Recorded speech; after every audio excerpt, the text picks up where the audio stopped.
participation. Far more comments from survey respondents to a question about the 3 most important roles of a Jewish community journalist spoke to the activist and advocacy roles rather than to the watchdog role. However, the higher belief in journalistic activism puts today's media journalists in step with your predecessors in the Jewish media.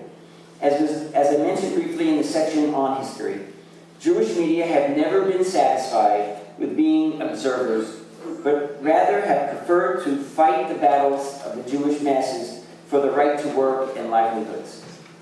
Yet, the level of willingness of survey respondents to be advocates was tempered with a willingness to engage in self-censorship and an awareness of external pressures. The researcher Thomas Hanich, who's heading that Worlds of Journalism study, found that a journalist's perceived level of his or her professional autonomy played a key role in determining which characteristics they exhibited. The less independence or control a journalist felt, the less likely they were to see themselves as watchdogs. And I think these factors play a role in Jewish journalists' ambivalence. Even as many in the survey said that they were willing to report things as they are, even if doing so may portray the community in a negative way, and that they feel free to report critically on Israel. Many also reported being pressured by the community not to report a story that may portray the Jewish community or prominent individuals in a bad light. Their comments are instructive. Here are a few, and I quote, "To portray Israel as a desirable place to live, to visit, to connect. To get the Israeli point of view out there. To educate and excite Jews to be more involved in Jewish life and support for Israel." When asked in a slightly different way about what they perceived as the role of Jewish community media, their answers indicated even less willingness to perform the watchdog role so prized by American journalists. Responses indicated that the journalists believe that Jewish media should support the community and Israel, which leads me to the next section of the report, journalists and the Jewish community leadership. The relationship of journalists to community and political leadership is often skeptical at best. But Jewish community journalists in the survey seem to be of 2 minds when asked about their community leaders, and the comments they made reflected that ambivalence. Fully 3/4 agreed with the statement that community leaders are hardworking and conscientious, and only 21% said that journalists should be adversaries of their community leadership. On the other hand, only 40% said that they agreed with the statement that local Jewish community leadership understands and respects the independence of local Jewish media. And even though journalists were less likely than mainstream journalists to identify themselves as watchdogs, many did say that uncovering wrongdoing is an important task. Perhaps the ownership of news entities and the journalists' employment status play a role in the way they view community leaders. As I said, only 43% of the journalists' work of the organizations for which journalists work are owned by private businesses, and 44% are freelancers. 2 factors that may very well affect that sense of autonomy. I have a section in the report on ethics, and I'm going to leave most of that until our panel discussion later in the day, and also in the interest of time. Is there a future for Jewish journalism? The future of journalism as we know it, as it has been practiced for the last 100 years, is a constant subject of discussion. Questions such as can traditional journalism compete in the internet era are constantly under debate. Jewish media are not immune from these changes and in fact may be more at risk. Not only are they facing the same challenges as mainstream media, but their audiences are changing as well. And many new extreme niche publications are further narrowing their audiences. It's nice to hear that there's something new in Buffalo. My sister lives in Buffalo. But in early 2013, of course, the Canadian Jewish News announced plans to shutter its print edition. And at the last second, the Dakat Tishim, as we say in Israel, the 90th minute of the soccer match, we heard that that print edition will resume in some as yet undefined form. However, as I mentioned in the opening section, new media are arising. Internet-only media such as Tablet, Times of Israel, have begun producing strong journalism. But the staying power of these media and the long-term prospects of their innovative and different business models are quite unclear. So with that as background, it was very gratifying to find that the respondents to the survey are optimistic, both about the future of Jewish journalism and the role it should play in the community.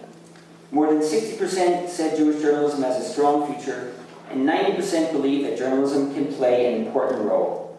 These are not the responses of a dispirited group, no matter the level of grumbling. And to wrap up, I know we have only a few minutes left, and hopefully we can have some conversation and discussion. As I said at the beginning of the talk, Jewish journalists travel on a challenging road. Jewish thought has taken a hard line against gossip. But, if we combine the view that the positive Jewish value of tikkun olam can and should be associated with journalism, and combine that with a desire for community and connectedness among the Jewish community, you can see the deep connection of journalistic advocacy and truth-telling to Jewish values. According to Rabbi David Hartman, the central task of the Jewish people is to battle against every form of idolatry and fight against fantasy. Jewish journalists must and do, when they are at their best, and this is quoting again from David Hartman, declare war against the distortions of the imagination, against fantasy. Now, if we define distortions and fantasy as flackery, overweening self-importance, hidden agendas, and leaders who believe themselves to be both above and beyond their communities and public scrutiny, Jewish journalists bear witness to the futility, quoting again from David Hartman, Jewish journalists, quote, bear witness to the futility of the idolatrous quest by puncturing the balloons of vain, glorious individuals and institutions. And Rabbi Hartman also described how important community is. The community so invades one's identity that it would be correct to claim that one's primary consciousness is of a we. I am a we before I become an I. And the I surfaces only after it has appropriated fully the sense of we. So Rabbi Hartman, without mentioning journalism, also mentioned what we have learned of some of the core challenges faced by journalists for Jewish media. Do you need to distance yourself through total rejection in order to begin to surface as a self? Is rebellion essential for a person's sense of self? Can you be rooted totally in a community on one level, yet on another level find your own identity as an individual? For anyone who knew him, Rabbi Hartman, you probably know that Rabbi Hartman offered no answers to those questions, just as there are no absolute answers for journalists who seek to be part of their communities while maintaining enough distance to view them clearly. The daily balancing act of journalists for the Jewish media is a stressful and challenging one. My study showed just how willing Jewish media journalists are to engage in their mission of informing, comforting, and even leading the Jewish community. And it showed that despite the challenges you face, you are optimistic about the role and future of Jewish journalism. Yet it also pointed out you may not have all the tools you need. If the Jewish community believes that the Jewish media have an important role to play, then our tasks for the future are clear. Working journalists need early and continuing education to enhance their skills and knowledge. Community leaders need to be educated in the importance of an independent and vigorous media. And bringing communities, media organizations, Jewish thinkers, and journalists together to find ways to strengthen the bonds among them is an important task. A few years ago, Marshall Weiss, with some members of the AJPA, made a series of recommendations aimed at improving the world of Jewish journalism. Yet most of those have stayed on the table because of economic concerns. But I would echo and expand upon those conclusions by saying that education, dialogue, and resources are needed to help journalists for the Jewish media thrive in a changing media environment. We must conduct additional research to determine just how well community organizations understand the media and to encourage them to enhance your ability to carry on the historic and continuing values of Jewish journalism.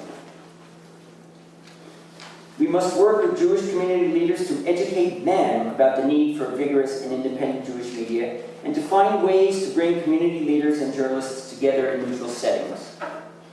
I have made some recommendations on the ethics, but again, we'll leave that for a side. So finally, and in conclusion, let me wrap this up in one final graph. I'll finally get into the lead, I think, of the story. The findings of the study indicate that you, today's Jewish media journalists, are committed to carrying on the traditions established over the last 300 years.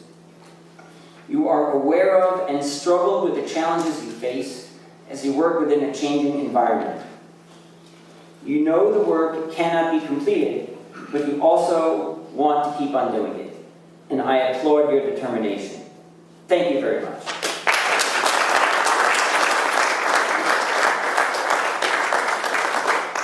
I believe we've left some time for questions. You want to tell me who you are since I haven't met everybody yet? And Yes. make